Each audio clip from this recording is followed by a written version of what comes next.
Question number 16 बोला अनुधारियों के विनियोग पर प्रत्यय ज्ञात कीजिए और समतलधारी के विनियोग पर प्रत्यय ज्ञात कीजिए। ठीक है, तो देखो अनुधारी दो टाइप के होते हैं, एक तो प्रेफरेंस शेयर वाले होते हैं, शेयर होल्डर होते हैं, प्रेफरेंस शेयर होते हैं, इक्विटी शेयर वाले होते हैं, है ना। दो टाइप के लोग होते हैं, प्रेफरेंस शेयर, दूसरा इक्विटी शेयर। अगर क्वेश्चन में दिया है net profit after tax, net profit after tax दिया है, मतलब ये टैक्स वैक्स देने के बाद का प्रॉफिट है, तो ये जो नेट प्रॉफिट है दोनों में बढ़ता है। ठीक है, दोनों में बढ़ेगा, ये जो नेट प्रॉफिट है ये दोनों में बढ़ेगा।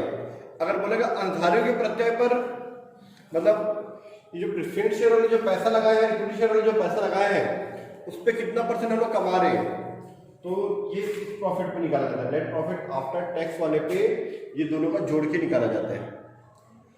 और सिर्फ इक्विटी शेयर वाले का बोलेगा तो उसमें प्रेफरेंस शेयर वालों का परसेंटेज माइनस करके निकालते हैं, -10% प्रेफरेंस शेयर डिविडेंड,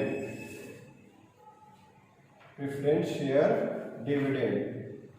देखो कितना दिया है preference share dividend, net profit after tax दिया हुआ है हमारे क्वेश्चन में 1,00,000 रुपए, सॉरी 2,70,000 रुपए,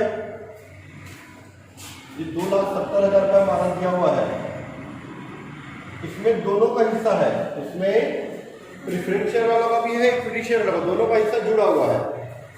ठीक है, अगर आप इसमें मैं डिविडेंड को माइनस कर दूं, 1,00,000 रुपए कैपिटल इसका, प्रेफरेंस शेयर कैपिटल कितना है 1,00,000 का 10% निकाल दूं मैं तो 10,000 रुपये होता है। मैं अगर प्रेफरेंस शेयर वालों का पैसा माइनस कर दूं तो मेरा आएगा 2,60,000 रुपए, किसका आएगा, इक्विटी शेयर ना। प्रॉफिट अवेलेबल फॉर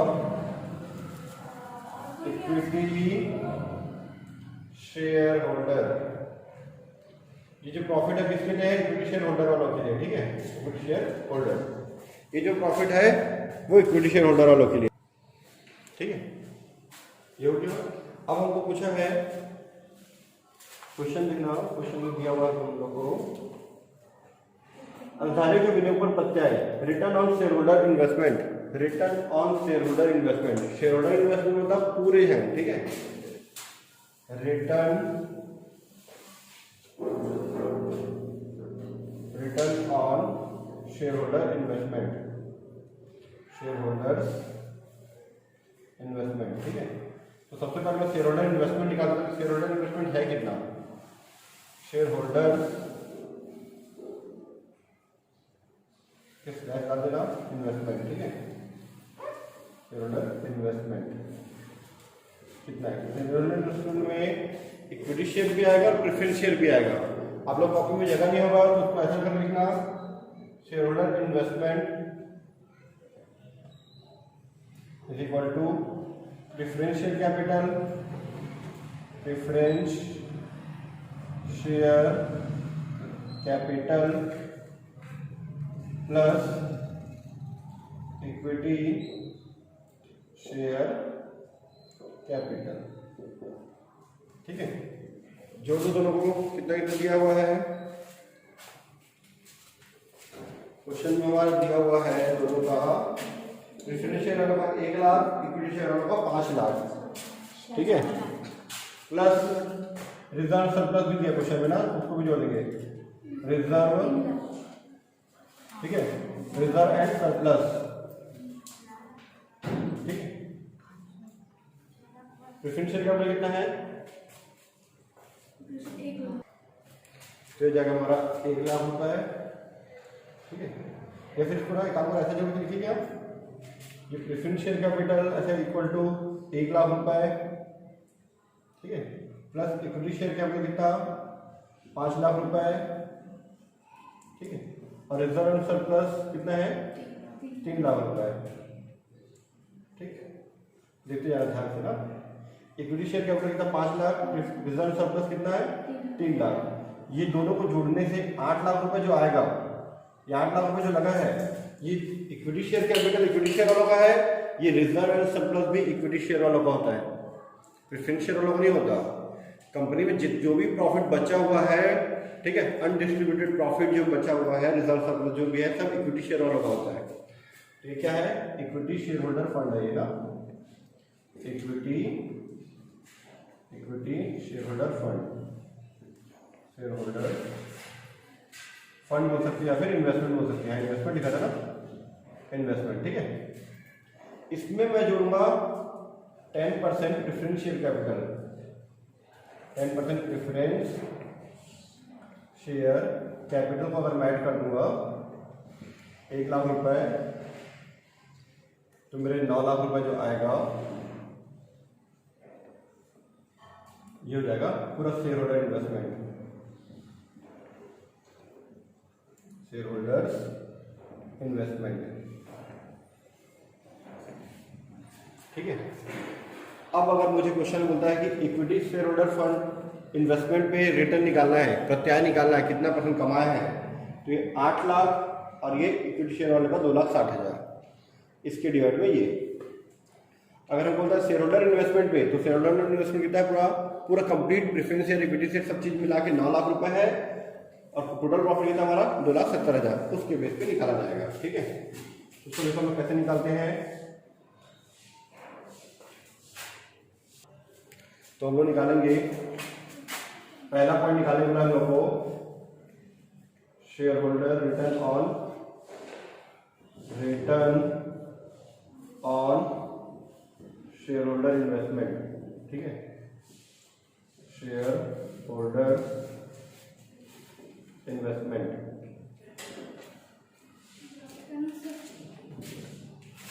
ठीक है।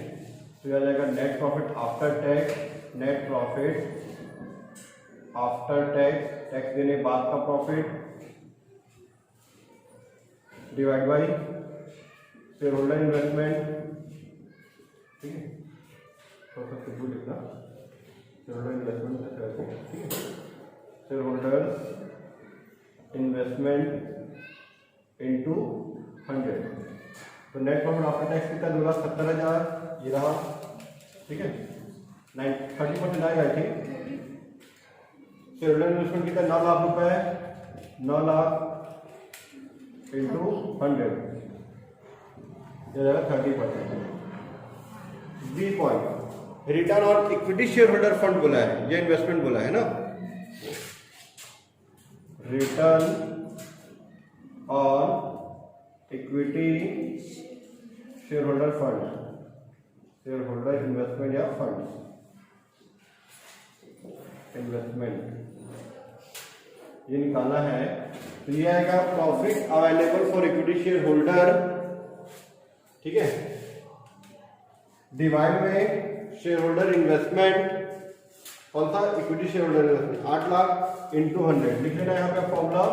मैं अमाउंट का 2,60,000, इक्विटी शेयर होल्डर वालों का, इक्विटी शेयर होल्डर का कितना है वो? 8 लाख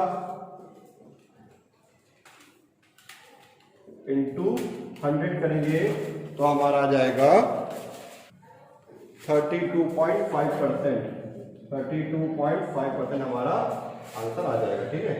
ये था क्वेश्चन नंबर 16 कंप्लीट, 16 का कंप्लीट आंसर। तो क्वेश्चन नंबर 18 देखना, हम लोग निकाला ग्रॉस कैपिटल एम्प्लॉयड।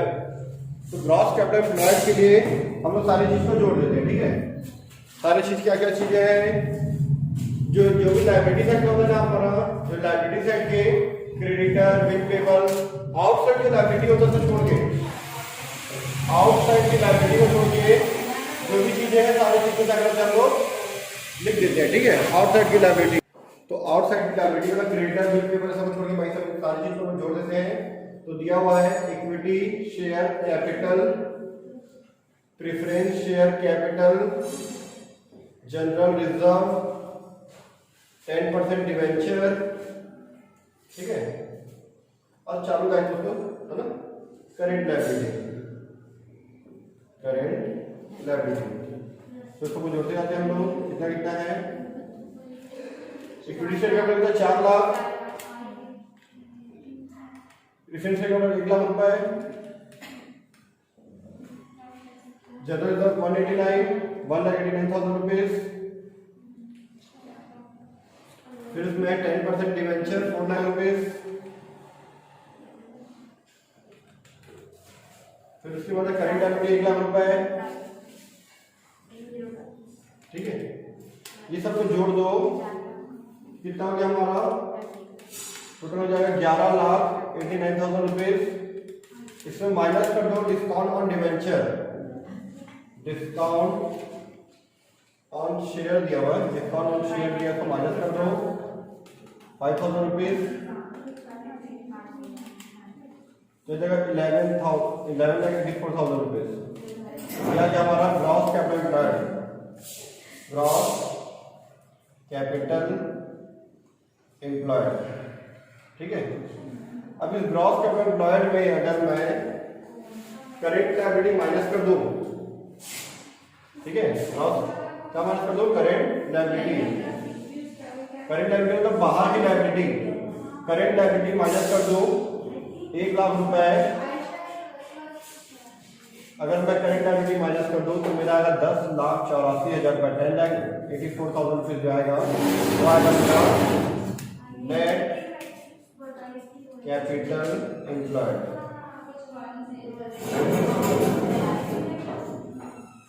ठीक है।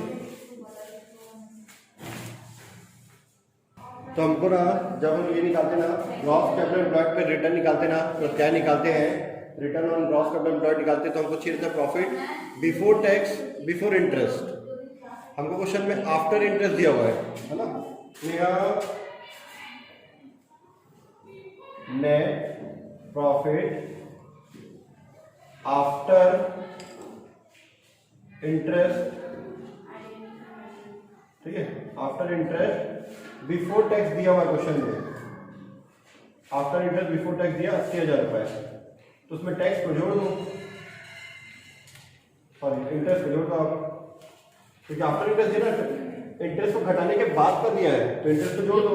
इंटरेस्ट कितना आएगा इधर देखो, ये 4 लाख रुपए डिवेंचर है, इसका 10%, उसी का इंटरेस्ट है डिवेंचर इंटरेस्ट, 4 लाख 10% 40,000 रुपए हो जाएगा 1,20,000 रुपए net profit before tax and interest, net profit before interest and tax बोल सकते हो, बिफोर इंटरेस्ट एंड टैक्स, ठीक है। अब हमको क्या निकालना था क्वेश्चन में,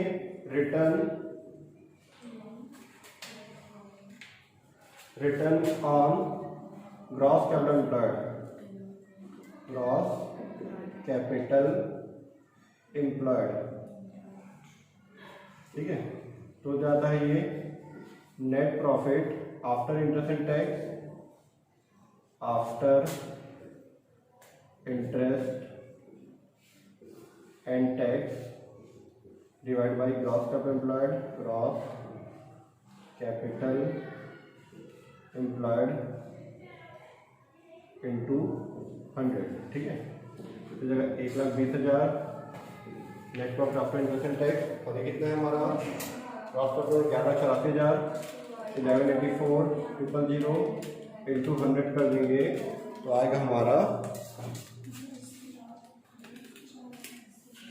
10.135135 आया है हमारा, तो 10.135% लिख देंगे, ठीक है। सेम इसी को अगर हम लोग का return on net capital employed होता, नेट कैपिटल एम्प्लॉयड होता, ठीक है। तो net profit after interest before tax लेंगे, ठीक है, divide by net capital employed into 100, ठीक है। Net profit after interest and before tax, तो 80,000 डिवाइड बाई 10,84,000, एक मिनट है, ठीक है। ये वही वाला प्रॉफिट आता है ना, यही प्रॉफिट आएगा, net profit after interest and tax आता है, ठीक है। आफ्टर इंटरेस्ट वाला कब आता है, जब हम लोग इक्विटी शेयर प्रेफरेंस शेयर को निकालते हैं, डिवेंचर को हटा के। अभी तो इसमें डिवेंचर जुड़ा हुआ है, इसमें डिवेंचर बस जुड़ा हुआ ना, देखो इसमें जुड़ा हुआ है, जुड़ा हुआ तो आफ्टर इंटरेस्ट वाला नहीं आएगा, बिफोर इंटरेस्ट वाला ही आएगा, ठीक है। तो ये निकाल लो आप उसको, सॉरी बिफोर लिखा इसको, ठीक है। तो आ जाएगा 1,20,000 10,84,000 इंटू 100 करोगे तो 11.07% लगभग इतना आ जाएगा, ठीक है। ये हमारा क्वेश्चन नंबर 18 का आंसर है, ठीक है। तो क्वेश्चन नंबर हमारा 18 ना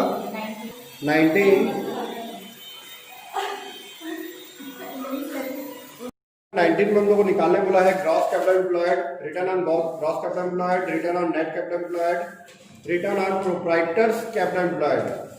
तो return on gross capital employed निकालने के लिए मैं पहले ग्रॉस कैपिटल एम्प्लॉयड निकालता हूँ कि कैसे आएगा हमारा, ठीक है। अगर मेरे को मशीनरी का और लैंड एंड बिल्डिंग का नया रेट नहीं दिया रहता क्वेश्चन में, नीचे एडजस्टमेंट में दिया हुआ है कि लैंड एंड बिल्डिंग जो है 4,50,000 हो गया, पहले 4 लाख था अभी 4,50,000 हो गया।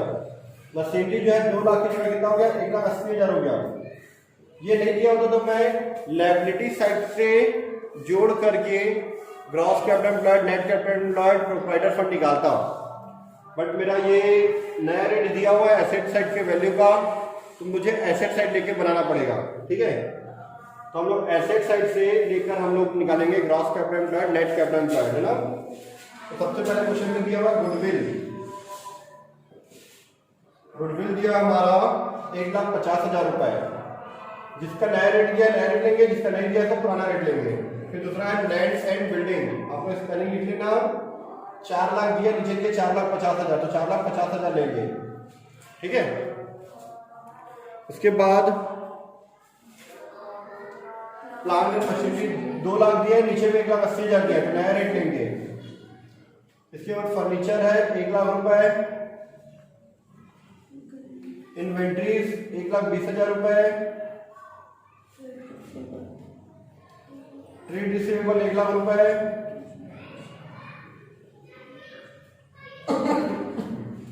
उसके बाद ये कैश एट बैंक 1,05,000 रुपए, ठीक है। सारा चीज आ गया, 1 2 3 4 5 6 7 आ गया। अब इसमें एक तरह का खर्चा है, जैसे डिस्काउंट शेयर का समय वैसे इसी टाइप का ये भी, उसको जोड़ दो तो आपका आ जाएगा 12,05,000 रुपए आएगा। ये जो 12,05,000 रुपए इसको हम लोग बोलते हैं gross capital employed, gross capital employed, ठीक है।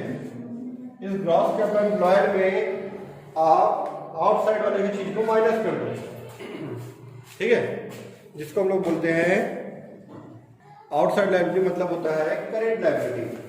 जो भी करेंट लायबिलिटीज के नीचे दिया हुआ है उसको माइनस कर दो, सन्ड्री क्रेडिटर दिया और बिल पेबल दिया है, दोनों को माइनस कर दो, ठीक है। Minus current liability, current liability, जितना भी करेंट लायबिलिटी दिया हुआ सबको माइनस कर दो। एक दिया है 60,000 रुपए, दूसरा 40,000 रुपए, 40,000 रुपए क्रेडिटर और बिल पेबल 60,000, दोनों को माइनस कर दो। 1 लाख रुपए तो 11,05,000 आ जाएगा।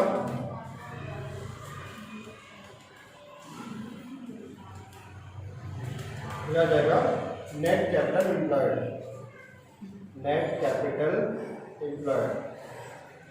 ये दोनों के लिए, ये दोनों का जब रिटर्न निकालते हैं, प्रत्यय निकालते हैं, तो आता है net profit before interest before tax आता है, ठीक है,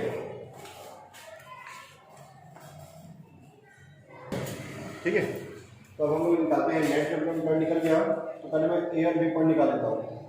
gross capital employed, return on gross का बन रहा ना, return on gross capital employed is equal to, ठीक है, net profit before interest and tax, net profit before interest and tax, interest and tax divide by gross capital employed into 100 कर दो, ठीक है, आ जाएगा आपका आंसर। ऐसे B point return on net capital employed आपको निकाल लेना। फिर सी पॉइंट के लिए मैं बताऊंगा क्या क्या चीज़, ठीक है। यहाँ तक आप लोग बना लेना, अगले पॉइंट में बताता हूँ मैं क्या करना है इसको, ठीक है।